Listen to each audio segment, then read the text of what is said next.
Exercise 12.2 question number 6 है कि एक अम्ब्रेला है, छाता, और वो जो छाता है उसमें 10 त्रिभुजाकार कपड़े लगे हैं, सिले हैं, और प्रत्येक जो त्रिभुज है, ट्रायंगल है, उसकी साइड है 50 सेंटीमीटर, 50 सेंटीमीटर एंड 20 सेंटीमीटर। और तो जो ट्रायंगल है उसका एरिया, क्योंकि तीनों साइड हमें पता है तो हम हीरोन्स फार्मूले से उसका एरिया निकाल सकते हैं। लेकिन दोनों डिफरेंट कलर में हैं। जो 10 त्रिभुज हैं उनमें से 5 सपोज दैट ग्रीन कलर के हैं और 5 जो है सपोज दैट रेड कलर के हैं। और क्वेश्चन पुट अप कर रहा है इसमें कि आपको बताना है कि प्रत्येक कलर वाले, प्रत्येक रंग वाले जो कपड़े लगे हैं उनका एरिया कितना होगा, उनका क्षेत्रफल क्या होगा, कपड़े का क्षेत्रफल। यानी 5 त्रिभुज ऐसे हैं जिसमें लाल कलर का कपड़ा लगा है और 5 त्रिभुज ऐसे हैं जिसमें हरे कलर का, ग्रीन कलर का कपड़ा लगा है। तो आपको बताना है कि किसी एक कलर में जो 5 त्रिभुज हैं उन पांचों में कितना कपड़ा लगा है, पांचों त्रिभुज में। इसका मतलब आपको 5 त्रिभुज का क्षेत्रफल निकालना है, एरिया ऑफ 5 ट्रायंगल्स। तो ये आपको निकालना है। तो बेटा जब उसमें टोटल बोथ कलर जो है वो 10 है ट्रायंगल के, तो उसका number of triangle for each colour हो जाएगा 10/2 यानी 5 5 त्रिभुज होंगे, 5 लाल वाले, 5 हरे वाले। तो हमें बताना है required class of each colour, means आपको बताना है कि 5 जो ट्रायंगल हैं उनका एरिया कितना होगा। तो 5 इंटू यहाँ एरिया ऑफ द ट्रायंगल हो जाएगा √S into S minus A into S minus B into S minus C, where S is half perimeter. तो हमने 20 + 50 + 50 होल अपॉन 2 करके निकाला, तो S की वैल्यू आ गई 120/2 मीन्स 60 सेंटीमीटर। मतलब हम S के स्थान पर 60 यूज कर सकते हैं। तो हमने 5 इंटू रहेगा ही, √ रहेगा ही, S के स्थान पर 60, फिर 60 - 50, फिर 60 - 50 और थर्ड साइड है उसकी 20, तो 60 - 20 कर दिया। अभी आपका 5 रहेगा, इंटू रहेगा, 60 रहेगा ही, 60 - 50 करेंगे 10, फिर 60 - 50 मीन्स 10, 60 - 20 मीन्स 40, और फिर 5 इंटू तो रहेगा ही, और ये 60 है 6, उसको हम 2 इंटू 3 कह सकते हैं, इंटू 10 रहेगा ही, फिर इंटू 10 रहेगा ही, इंटू 10 रहेगा ही, और ये आपका 4 इंटू 10 हो जाएगा। तब बेटा आप देखेंगे कि यहाँ पर आपका 5 है, 10 का पेयर बन रहा है, 10 का पेयर बन रहा है, तो वो आपका बाहर हो जाएगा। और ये 2 का 4 का स्क्वायर रूट 2 होता है, तो आपका 2 हो जाएगा बाहर। लेकिन यहाँ 2 और 3 का पेयर नहीं बन रहा है, आप देख रहे होंगे, तो ये √ के अंदर ही रहेगा, √6 हो जाएगा। तो इसको जब हम मल्टीप्लाई करेंगे 5 इंटू 10 इंटू 10 इंटू 2 को, तो आपका आ जाएगा 1000, और ये √6 रहेगा ही। और चूंकि ये एरिया है, एरिया हमेशा स्क्वायर यूनिट में होता है और बात हो रही है सेंटीमीटर में, तो ये आपका 1000 √6 स्क्वायर सेंटीमीटर, ये आपका फाइनल आंसर होगा इस क्वेश्चन का। क्लास 9 एक्सरसाइज 12.2 का क्वेश्चन नंबर 7 है कि एक काइट है, पतंग है, जस्ट लाइक दिस, और इस पतंग में जो इसका डायगोनल है वो 32 सेंटीमीटर है। तो जो इसका सेकंड डायगोनल है ऑलरेडी वो भी 32 सेंटीमीटर का ही होगा, और क्योंकि ये स्क्वायर के रूप में है, रोम्बस तो है नहीं, स्क्वायर है, और स्क्वायर के दोनों डायगोनल सेम साइज के होते हैं। तो हम कह सकते हैं अगर उसका फर्स्ट डायगोनल 32 सेंटीमीटर का है तो सेकंड डायगोनल BD भी 32 सेंटीमीटर का ही होगा। और इस पतंग को 3 पार्ट में डिवाइड किया गया है। उसका फर्स्ट पार्ट है ट्रायंगल ABD, सेकंड पार्ट है ट्रायंगल CBD, और थर्ड पार्ट है ट्रायंगल CFG। ये 3 पार्टों में इसको डिवाइड किया गया है और तीनों पार्ट का अलग अलग एरिया कितना कितना होगा ये आपको बताना है। तो बेटा आप इसका फर्स्ट पार्ट देख रहे हैं, एक त्रिभुज है और त्रिभुज का क्षेत्रफल कैसे निकाला जाता है। आपके पास ढेर सारे फार्मूले हैं और जब त्रिभुज की तीनों भुजाएं अगर आपको पता है तो आप कौन सा फार्मूला इस्तेमाल करेंगे आपको पता है। और जब ऊंचाई दी गई हो, हाइट दी गई हो, हाइट पता हो, तब हम कौन सा फार्मूला यूज करते हैं ये भी आपको पता है, हाफ BH। तो बेटा ये जो आप त्रिभुज देख रहे हैं ABD फर्स्ट फिगर, इसमें इसका बेस यानी BD है 32 सेंटीमीटर, हाइट इसी 32 का हाफ हो जाएगा क्योंकि स्क्वायर के जो दोनों डायगोनल होते हैं एक दूसरे को समद्विभाजित करते हैं, बाइसेक्ट करते हैं 90 डिग्री पर। तो बाइसेक्ट करेगा तो अगर वो 32 है तो बाइसेक्ट करने पर वो 32 का हाफ यानी 16 सेंटीमीटर का हो जाएगा। तो ये आपकी जो हाइट है AE वो आपका 16 सेंटीमीटर हो गया, बेस है BD वो 32 सेंटीमीटर का हो गया। तो इसका मतलब है कि इस त्रिभुज का क्षेत्रफल हम हाफ BH वाले फार्मूले से बिल्कुल निकाल सकते हैं। तो हमने क्या किया कि हाफ BH जहां पर बेस है BD, देखिए फिगर, बेस है BD और हाइट है AE। तो BD कितना है बेटा 32, AE कितना होगा 16। अब हम इसको कैलकुलेट कर दिए तो 2 से 32 को कैंसिल किया तो आया 16 इंटू 16 मीन्स 16 स्क्वायर, और आपको 20 तक का स्क्वायर तो लर्न ही है ना।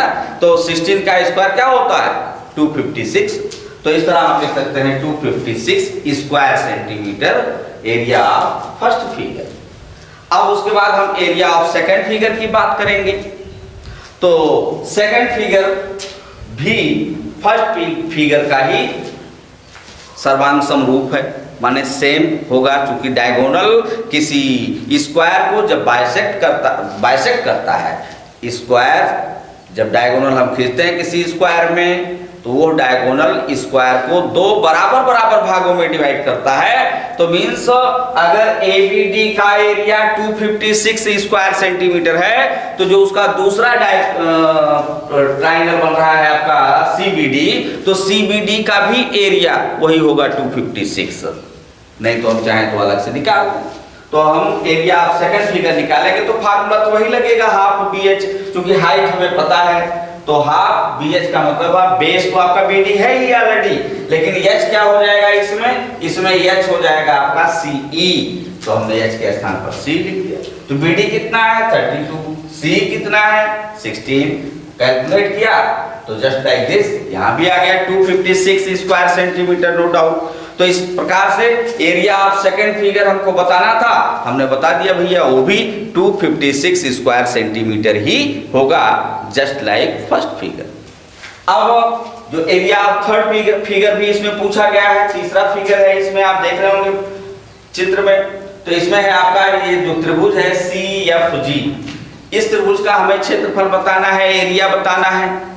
तो बेटा इस त्रिभुज का क्षेत्रफल बताने के लिए हमको बेस तो पता है, हाइट नहीं पता, या फिर हाइट पता कर लें और तब हाफ BH लगा दें, और नहीं तो त्रिभुज की तीनों भुजाएं तो पता है ना बेटा 6, 6 एंड 8। तो हेरोन फार्मूला जो होता है हम उस फार्मूले से भी इसका एरिया निकाल सकते हैं। √S into S minus A into S minus B into S minus C वाला फार्मूला लग जाएगा ना, क्योंकि इसमें त्रिभुज की तीनों भुजाएं दी गई हैं, पता है आपको, तो बिल्कुल ऑलरेडी आप उसको लगा सकते हैं। लेकिन थोड़ा बड़ा हो जाता है तो इस नाते हमने कहा कि चलिए हाइट निकाल लेते हैं। एक तरीका और आपको पता चल जाएगा इसी बहाने, हाइट निकाल करके और फिर हाफ BH का फार्मूला लगा करके और तब हम इसका एरिया बता देते हैं। तो हमने क्या किया कि आप यहाँ देख रहे होंगे साइड में हमने एक आइसोसेलेस ट्रायंगल बनाया, समद्विबाहु त्रिभुज बनाया, जिसकी 2 साइड है 6, 6 और एक साइड है 8 सेंटीमीटर। और जब हमने यहाँ से परपेंडिकुलर डाला यहाँ वर्टेक्स से, तो ये परपेंडिकुलर बेस को बाइसेक्ट करेगा। तो अगर ये पूरा 8 है तो यहाँ से लेकर यहाँ तक ये 4 हो जाएगा और ये राइट एंगल ट्राइंगल बन जाएगा, समकोण त्रिभुज बन जाएगा। और समकोण त्रिभुज में जैसे ही मैं समकोण त्रिभुज देखता हूँ कुछ कुछ होने लगता है। क्या होने लगता है? बौधायन पाइथागोरस थ्योरम याद आने लगती है। जैसे ही समकोण त्रिभुज देखो, पॉइंट नोट कर लो आज की डेट में, कि जैसे ही आप जीवन में कहीं भी समकोण त्रिभुज देखो, राइट एंगल ट्रायंगल देखो, तुरंत आपको बौधायन पाइथागोरस थ्योरम दिमाग में आ जानी चाहिए। तो आपको बौधायन पाइथागोरस थ्योरम याद है, hypotenuse square equal to perpendicular square plus base square, कर्ण का वर्ग बराबर लंब का वर्ग धन आधार का वर्ग। तो इसमें कर्ण की भूमिका कौन अदा कर रहा है? 6, लंब की भूमिका h और आधार है ओनली 4, केवल 4 सेंटीमीटर। तो हमने 6 का वर्ग क्या होता है? 36, 4 का वर्ग क्या होता है बेटा? 16। तो 36 में से जब 16 हम सब्ट्रैक्ट करते हैं हमें क्या मिलता है? 20। तो h की वैल्यूएशन कुल मिला करके √20 आ जाएगी कि नहीं आ जाएगी? आप निकाल लीजिएगा। √20 का मतलब 4 5 जा 20, तो 4 का स्क्वायर रूट 2 हुआ और 5 का ऑलरेडी √5 ही रहेगा। तो इस तरह यहाँ पे जो हाइट हम चाह रहे थे कि मिल जाए, तो हाइट हमें मिल गया। हाइट कितना मिला बेटा? 2√5। और हाइट का नाम हमने रख दिया c, तो पहले से ही था m, यहाँ हमने मान लिया cm हाइट है। तो हाफ bh का फार्मूला अब हम यूज कर सकते हैं क्योंकि अब हमें हाइट पता चल चुका है। तो हाफ मीन्स हाफ, और बेस आप देख रहे हैं fg है 8 सेंटीमीटर का, और हाइट देख रहे हैं cm है जो कि अभी अभी हमने निकाला 2√5। अब वही वैल्यूएशन हमने पुट कर दिया, 2 से 2 कैंसिल हुआ, तो बचा क्या आपके पास? 8√5। तो इस तरह जो थर्ड फिगर है हमारा, उसमें थर्ड फिगर का एरिया निकल के आ गया finally 8√5 square centimetre. That's all. Class 9th chapter 12 exercise 12.2 का क्वेश्चन नंबर है 8। इसमें बेटा गिवन पॉइंट है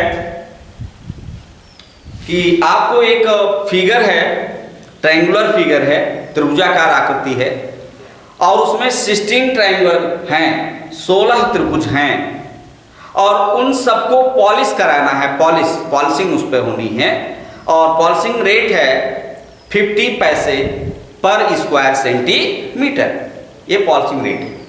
तो पूछ रहा है कि कितनी कॉस्ट लगेगी उसको, जो 16 त्रिभुज हैं, 16 ट्रायंगल हैं, उनको पॉलिश कराने में टोटल कितना खर्च आएगा, ये आपको बताना है। जबकि जो त्रिभुज है, ट्रायंगल है, उसकी तीनों साइड दी गई है 9 सेंटीमीटर, 28 सेंटीमीटर एंड 35 सेंटीमीटर। तो जो 16 त्रिभुज हैं वो 16 त्रिभुज सेम साइज के हैं, छोटे बड़े भी नहीं हैं।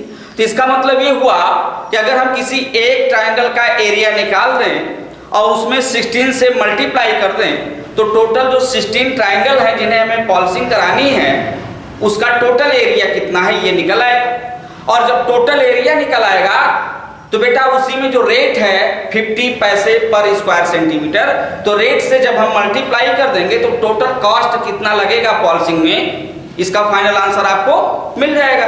तो बेटा सबसे पहले हमने क्या किया कि जो इसकी साइड है 9, 28 and 35 means A, B and C, तो हमने हीरोन फार्मूले में आप जानते हैं फार्मूला होता है एरिया ऑफ ट्रायंगल का √s into s minus a into s minus b into s minus c, where s is equal to half perimeter, semi perimeter means a plus b plus c upon 2। तो हमने बेटा s निकाला, a की value, b की value, c की value आप देख ही रहे हैं, तो आपका हो जाएगा 9 plus 28 plus 35 upon 2, और जब हम इन तीनों को ऐड करेंगे तो हमें मिलेगा 72 upon 2, 72 upon 2 means 36। तो इस तरह s is equal to 36 आ गया। अब एरिया ऑफ 16 ट्रायंगल, वो जो 16 त्रिभुज हैं, उन सभी 16 त्रिभुजों का एरिया कितना होगा? तो बेटा जो फार्मूला होता है उसमें 16 से मल्टीप्लाई कर देंगे तो एक साथ 16 जो त्रिभुज हैं, 16 जो ट्रायंगल हैं, उन सब का एरिया एक साथ आपको मिल जाएगा। तो हमने इसीलिए फार्मूले में 16 से मल्टीप्लाई कर दिया, तो 16 इंटू अंडर s मीन्स 36 आप निकाल चुके हैं यहाँ पर, इंटू s माइनस a यानी 36 minus 9, 36 minus 28 and 36 minus 35। Next line में 16 इंटू तो आपका रहेगा ही, अंडर रूट भी रहेगा, 36 भी रहेगा, और 36 में से जब हम 9 सब्ट्रैक्ट करते हैं तो हमें मिलता है 27। 28 सब्ट्रैक्ट करेंगे तो आएगा ओनली 8, और 35 जब हम सब्ट्रैक्ट करते हैं 36 में से तो मिलता है 1। तो इस तरह नेक्स्ट लाइन में जब हम चलेंगे तो 16 इंटू अंडर रूट 36, और ये जो आपका 27 है इसको हमने दो पार्ट में डिवाइड किया, 9 इंटू 3।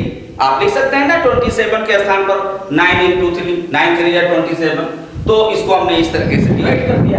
8 को 4 इंटू 2 कह दिया, नो डाउट। फिर नेक्स्ट लाइन में हमने क्या किया कि आपका 16 तो रहेगा ही, और 36 का अंडर रूट क्या होता है, ऑलरेडी आप जानते हो 6 होता है।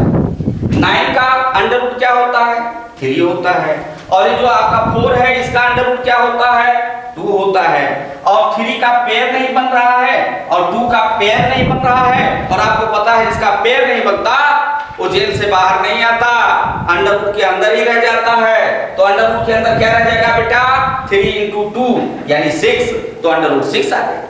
तो बेटा 16 into 6 into 3 into 2 into root 6, ये आया आपका एरिया ऑफ 16 ट्रायंगल। और जब हमने इसको मल्टीप्लाई किया 16 6 जा 96, 3 2 जा 6, और रूट 6 का जब हमने मान निकाला, डिवीजन मेथड आपने क्लास 8th में पढ़ा होगा, स्क्वायर रूट निकालने का डिवीजन मेथड। तो हमने जब 6 का स्क्वायर रूट निकाला डिवीजन मेथड से, आप स्क्रीन पर देख रहे होंगे, तो आपको वैल्यू मिली रूट 6 की 2.449, और वही 2.449 हमने पुट कर दिया रूट 6 के स्थान पर। और फिर चूंकि आपको टोटल कास्ट बताना है of polishing at the rate of 50 पैसे पर स्क्वायर सेंटीमीटर, तो हमने वो लिख दिया कि the total cost of polishing at the rate of 50 पैसे पर square centimeter is equal to, हमने लिखा ये जो आपका एरिया है, इसी एरिया में जो आपका रेट है 50 पैसे, उसी 50 से मल्टीप्लाई कर दें, एरिया में 50 से मल्टीप्लाई कर दें, तो जो हमारा कास्ट आएगा वो पैसे में आएगा। और अगर उसको हम रुपीज में बनाना चाहते हैं, कन्वर्ट करना चाहते हैं, तो अपॉन 100 कर दें। पैसे को रुपया बनाना हो तो अपॉन 100 कर देते हैं, ऑलरेडी ये बात आप बहुत पहले से सीख चुके हैं, तो इसलिए हमने इंटू 50 और अपॉन 100 कर दिया रुपीज बनाने के लिए, तो ये हमने कर दिया। 96 में 6 से मल्टीप्लाई किया 576 आया, और 2.449 रहेगा ही, इंटू ये जो आपका रेट था 50 पैसे, उसको हमने रुपीज में कन्वर्ट करने के लिए 50 अपॉन 100 से मल्टीप्लाई कर दिया। तो टोटल कास्ट हमारा, इसी को सिंप्लीफाई कर दें तो हमें मिल जाएगा। तो जब हमने 576 को 2.449 से मल्टीप्लाई किया, आप स्क्रीन पर देख भी रहे होंगे, तो हमारा फाइनल आंसर आया, प्रोडक्ट आया, गुणनफल आया 1410.624। तो हमने दोनों का जो प्रोडक्ट है वो लिख दिया। 50 को 100 से डिवाइड किया तो नीचे आपका 2 आ गया। अब इसको हमने 2 से जब डिवाइड किया तो हमें मिला 705.312 रुपीज। और आप जानते हैं रुपए पैसे का क्वेश्चन होता है तो दशमलव के 2 स्थानों तक हमें उसका आंसर देना चाहिए, तो इसलिए हमने 2 को हटा दिया। और आपको पता है जब 5 या 5 से ज्यादा होता है तब तो जुड़ता है पहले वाले में, और अगर 5 से कम होता है, 0 हो, 1 हो, 2 हो, 3 हो, 4 हो, 5 से कम होता है तो उसको नथिंग मानते हुए छोड़ दिया जाता है। तो हमने इसको छोड़ दिया, तो फाइनल आंसर हमारा मिला 705.31 rupees. That's all. Class 9th exercise 12.2 का क्वेश्चन नंबर है 9, जिसमें एक ट्रेपेजियम है, समलंब चतुर्भुज है, जिसकी 2 समांतर भुजाएं पैरेलल लाइंस हैं 25 metre and 10 metre, means A equal to 25 metre है and B equal to 10 metre, given point दिया गया है।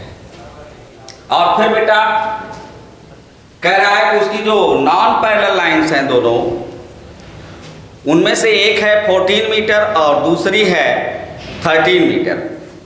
और इस ट्रेपेजियम का हमें एरिया बताना है, क्षेत्रफल बताना है। And we know that area of trapezium is equal to half into a plus b into h, where a and b are parallel lines and h means distance between two parallel lines. जहां पर ए और B दो समांतर रेखाओं की लंबाइयां हैं और H क्या है, उन दोनों समांतर रेखाओं के बीच की डिस्टेंस है, दूरी है।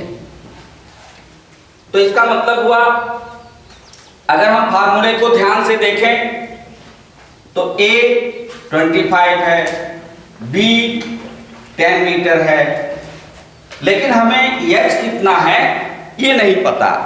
तो जब तक हमें H की वैल्यूएशन n के n प्रकार एंड ना मिल जाए तब तक हम इस क्वेश्चन को फाइनल टच नहीं दे पाएंगे। तो n के n प्रकार एंड एनी हाउ हमें H की वैल्यू निकालनी है। तो H की वैल्यू निकालने के लिए हम दो तरीके से इस क्वेश्चन को सॉल्व कर सकते हैं और दो तरीके से हम H की वैल्यू निकाल सकते हैं। तो अगर हम H क्या है, दोनों जो पैरेलल लाइंस हैं 25 मीटर एंड 10 मीटर, उनके बीच की दूरी है, लंबवत दूरी है, हाइट है।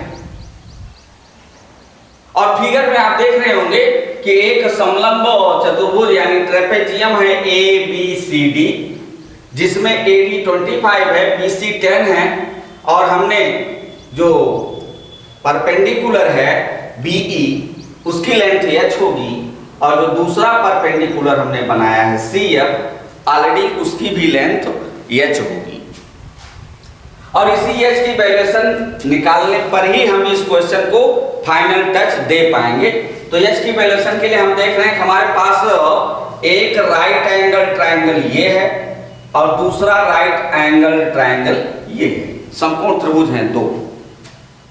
एक बार हम इस त्रिभुज में बात करेंगे और एक बार हम इस त्रिभुज में बात करेंगे। और बौधायन पाइथागोरस थ्योरम, जैसे ही मैं समकोण त्रिभुज देखता हूं भाई कुछ कुछ होने लगता है। क्या होने लगता है? बौधायन पाइथागोरस थ्योरम याद आने लगती है। समकोण त्रिभुज माने क्या होता है? कुछ कुछ होता है। समकोण त्रिभुज माने कुछ कुछ होता है। क्या होता है बेटा? बौधायन पाइथागोरस थ्योरम याद आने लगती है। Hypotenuse square equal to perpendicular square plus base square. कर्ण का वर्ग बराबर होता है लंब का वर्ग धन आधार का वर्ग, ये याद आने लगता है। तो जब मैं बात करूं ट्रायंगल AEB में, फिगर में जैसा कि आप देख रहे हैं ट्रायंगल AAB यहां पर है, तो अगर मैं इस त्रिभुज में बात करता हूं तो यहां पर बेटा ये 14 मीटर जो है वो कर्ण है, हाइपोटेन्यूज है, परपेंडिकुलर है H और बेस है AE यानी X। Suppose that AE equal to X। अगर AE X है और ये टोटल 25 था तो ये BC आपका 10 है, EF भी 10 होगा, और 15 25 में से जब हम 10 निकाल देंगे बेटा तो 15 बचेगा। तो उसमें से ये इतना X है तो ये बचा हुआ हिस्सा FD वो 15 माइनस X हो जाएगा। और जब X है, H है और 14 है राइट एंगल ट्रायंगल में, तो परपेंडिकुलर स्क्वायर यानी H square plus base square यानी X square is equal to 14 square. आप देख रहे हैं इन ट्रायंगल AEB हम लिख सकते हैं H square plus X square is equal to 14 square. फिर नेक्स्ट लाइन में H square plus X square equal to 14 का स्क्वायर बेटा 196 होता है। 14 इंटू 14 जब आप करेंगे तो आपको 196 मिलेगा। तो ये हमारा फर्स्ट एनालिसिस। और जब हम बात करते हैं ट्रायंगल CFD में, ये वाला जो ट्रायंगल आप देख रहे हैं फिगर में CFD, इसमें जब हम बात करते हैं तो बेटा ये भी राइट एंगल ट्रायंगल है, तो इसमें भी हम बौधायन पाइथागोरस थ्योरम यूज कर सकते हैं। तो H square plus 15 minus X का whole square is equal to 13 square. तो आप यहां देख रहे हैं हमने लिख दिया। अब इसको जब हमने सिंप्लीफाई किया, H square plus first minus second का होल स्क्वायर, फार्मूला होता है first square plus second square -2 into first into second, तो यह आ जाएगा 30x और इक्वल टू 13 स्क्वायर। 13 का स्क्वायर क्या होता है बेटा? 169। तो इस तरह ये लाइन हमें क्लियर हुई। फिर आगे जब हम चलते हैं तो h square plus x square तो रहेगा ही। 15 का स्क्वायर होता है 225 माइनस 30x इक्वल टू 169। फिर नेक्स्ट लाइन में h square plus x square, तो आप देख रहे होंगे फर्स्ट एनालिसिस में आपको h square plus x square की वैल्यू क्या मिली है? 196।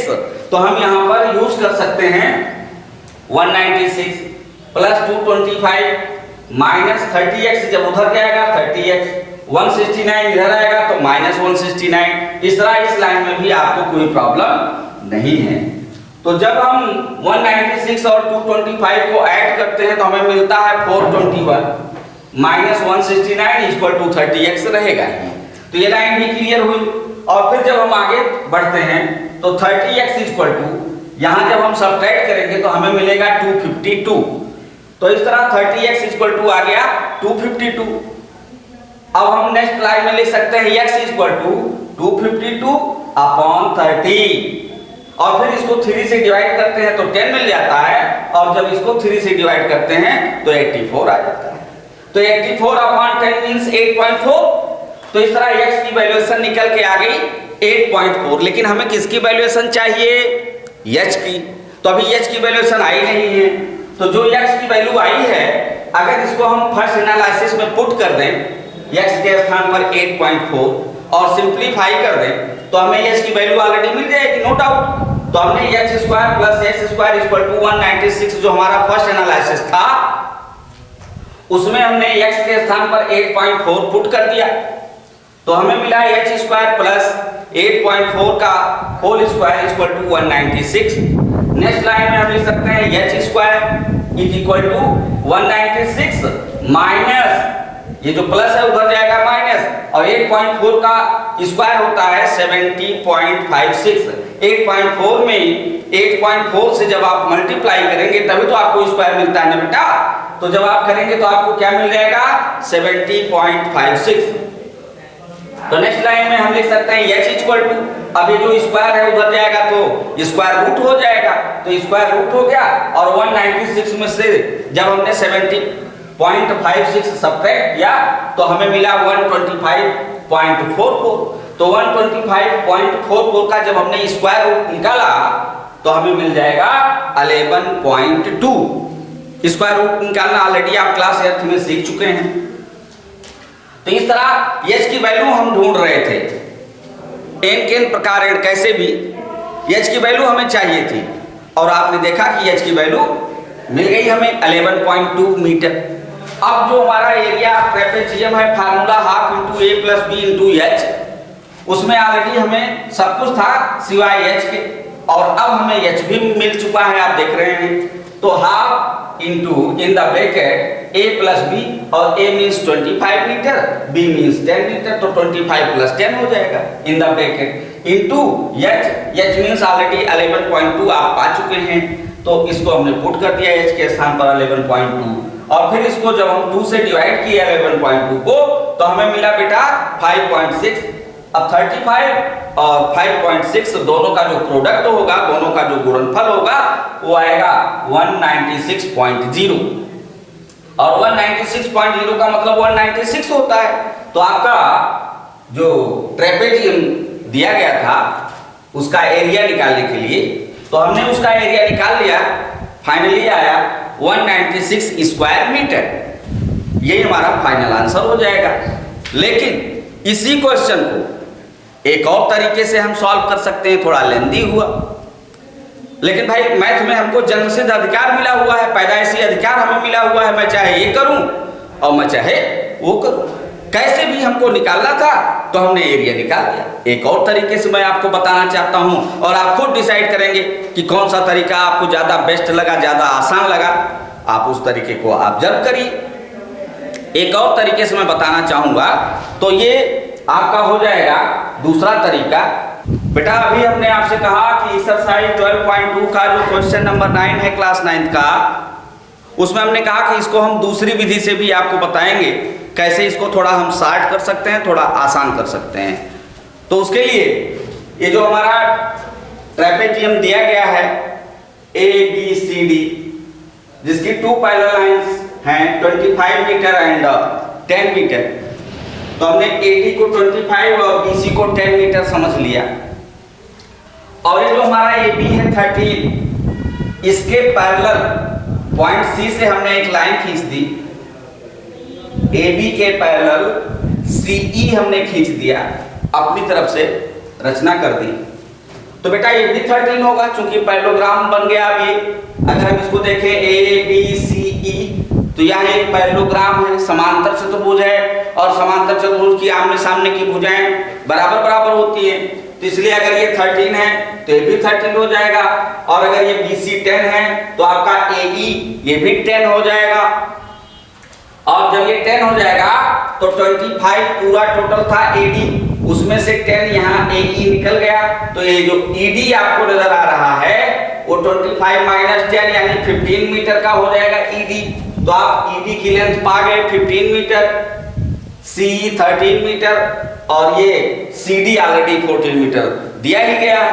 तो इस तरह जो ये ट्रायंगल आपको दिखाई दे रहा है CED, इस ट्रायंगल की तीनों भुजाएं 13, 14 एंड 15 मीटर हैं। और जिस ट्रायंगल की तीनों भुजाएं पता होती हैं, तीनों साइड पता होती है, हेरोन्स फार्मूले से हम उसका एरिया निकाल लेते हैं। √S × S - A वाला जो फार्मूला होता है उससे हम उसका एरिया निकाल सकते हैं। तो हमने क्या किया कि area of triangle CED, formula लिखा √S × S - A × S - B × S - C, where S = half perimeter A + B + C / 2, 13 + 14 + 15/2। तो ये आपका ऐड करने पर 42 आ जाएगा, 42/2, और 42 को जब हम 2 से डिवाइड करेंगे तो हमें मिलेगा बेटा 21। तो इस तरह S की वैल्यूएशन 21 आ गई। अब हम अपने इस फार्मूले में S के स्थान पर 21, ABC ऑलरेडी आपको 13, 14, 15 पता ही है, तो वैल्यू हम पुट कर दें। तो इसका एरिया, ये त्रिभुज है CED, इसका एरिया हमें मिल जाएगा हेरोन्स फार्मूले से। तो बेटा हमने लिख दिया √S मींस 21, 21 - 13, 21 - 14, 21 - 15, ये लिख दिया। और लेफ्ट हैंड साइड में चूंकि किसी भी त्रिभुज में एरिया निकालने का एक और फार्मूला होता है, half BH, B means base, और हाइट जो है करस्पॉन्डिंग हाइट होती है वो बेस के। तो ये आपका हाफ BH फार्मूला हमने लिख दिया। क्या प्रॉब्लम है आपको भाई, जब एक ही त्रिभुज है तो उस त्रिभुज का क्षेत्रफल हम चाहे इस फार्मूले से निकालें चाहे उस फार्मूले से निकालें, फार्मूला बदल देने से उसका एरिया तो घट बढ़ नहीं जाएगा, एरिया तो वही रहेगा। तो यहां से हमने √S वाले फार्मूले में पुट कर दिया, और इधर हमने लिख दिया एक और फार्मूला हाफ BH, क्योंकि हमें इस त्रिभुज की हाइट पता करनी है, तो इसलिए हमने हाफ BH भी लिख दिया लेफ्ट हैंड साइड में। तो हाफ ही रहेगा, B मींस बेस, और बेस है आपका करस्पॉन्डिंग बेस है हाइट के करस्पॉन्डिंग जो बेस आप देख रहे हैं वो आपका 15 है, और √H रहेगा ही। और इधर राइट हैंड साइड में √21 इंटू सपरेट करेंगे 8, यहाँ सपरेट करने पर 7, और यहाँ जब हम सपरेट करेंगे तो हमें 6 मिल जाएगा। तो इस तरह बेटा half × 15 × H = 21 means 3 × 7, 8 means 4 × 2, 7 means 7, 6 means 2 × 3। हमने इसका फैक्टर करके और पेयर बना लिया है। तो देखिए 3 का पेयर बन रहा है ना बेटा, तो आपका 3 बाहर आ जाएगा। 7 का भी पेयर बन रहा है तो 7 भी बाहर आ जाएगा। और 4 का √2 होता है, और 2 का भी पेयर बन रहा है, देखिए आप 2 का भी पेयर बन रहा है तो 2 भी बाहर हो जाएगा, और अंडर के अंदर अब कुछ नहीं बचा तो खत्म हो जाएगा वो। तो आप ये लाइन क्लियर होगी, अब आप समझ गए होंगे ये लाइन क्लियर तक। और यहाँ पर H रोक लिया जाएगा, और ये 1/2 उधर जाएगा तो 2 हो जाएगा, और 15 जब उधर जाता है बेटा तो 1/15 हो जाता है। तो आपको मिल जाएगा 3 × 7 × 2 × 2, और ये वाला 1/2 उधर जाएगा 2 हो जाएगा, और 15 उधर जाएगा तो 1/15 हो जाएगा। अब इसको हम जब कैलकुलेट करेंगे तो 3 × 5 = 15, और ये 7 × 2 = 14, 14 2 जा 28, 28 2 जा 56, 56 अपॉन 5 मिला है। तो अब या तो हम 56 को 5 से डिवाइड कर लें, और या फिर एक और रामबाण तरीका होता है कि जब 5 से डिवाइड करना हो, जब 56 को 5 से डिवाइड करना हो या किसी भी नंबर को 5 से डिवाइड करना हो, तो बेटा 5 को 10 बनाने के लिए 2 से मल्टीप्लाई करना पड़ेगा। तो 2 से ऊपर भी 2 से नीचे भी हम मल्टीप्लाई कर देंगे, तो नीचे 5 2 जा 10 मिल जाएगा, और ऊपर जब यहाँ 2 से मल्टीप्लाई करेंगे तो 112 मिल जाएगा। 112 अपॉन 10 का मतलब 1 डिजिट पर आपको डेसिमल लगा देना है, तो हमने 1 डिजिट पर डेसिमल लगा दिया, तो फाइनली हमें यस की वैल्यू मिल गई 11.2 मीटर। और जब यस की वैल्यू मिल गई तो यही हमारा यच ही तो रास्ता रोके हुए था, फाइनल टच तक हमें नहीं ले जा पा रहा था। तो आपको फार्मूला एरिया ऑफ ट्रेपेजियम का पता ही है, half into a plus b into h. तो where a and b are parallel lines and h distance between two parallel lines. तो यहाँ पर मैं हाफ लिख सकता हूँ, ए और बी के स्थान पर 25 और 10 यूज कर सकता हूँ, और एच की वैल्यूएशन हमें 11.2 मिली है तो उसको मैं लिख सकता हूँ। तो हमें नेक्स्ट लाइन में मिलेगा हाफ इंटू 25 में 10 ऐड करोगे तो 35 आ जाएगा, और ये आपका 11.2 रहेगा ही। लेकिन जब हम 11.2 को 2 से कैंसिल करते हैं तो हमें क्या मिल जाता है 5.6। 35 में 5.6 से मल्टीप्लाई करेंगे तो 196.0 आएगा, और हम उसे 0.0 छोड़ देंगे तो हमें फाइनली 196 स्क्वायर मीटर इस ट्रेपेजियम का फाइनल एरिया निकल आएगा। उम्मीद है बिल्कुल बहुत बढ़िया से आप समझ गए होंगे। 2 तरीका हमने आपको बताया, और अब आप खुद डिसाइड करेंगे दोनों में सबसे बेस्ट आइडिया क्या है आपके लिए। आप उसके हिसाब से इसका अभ्यास कर लीजिए। Thank you.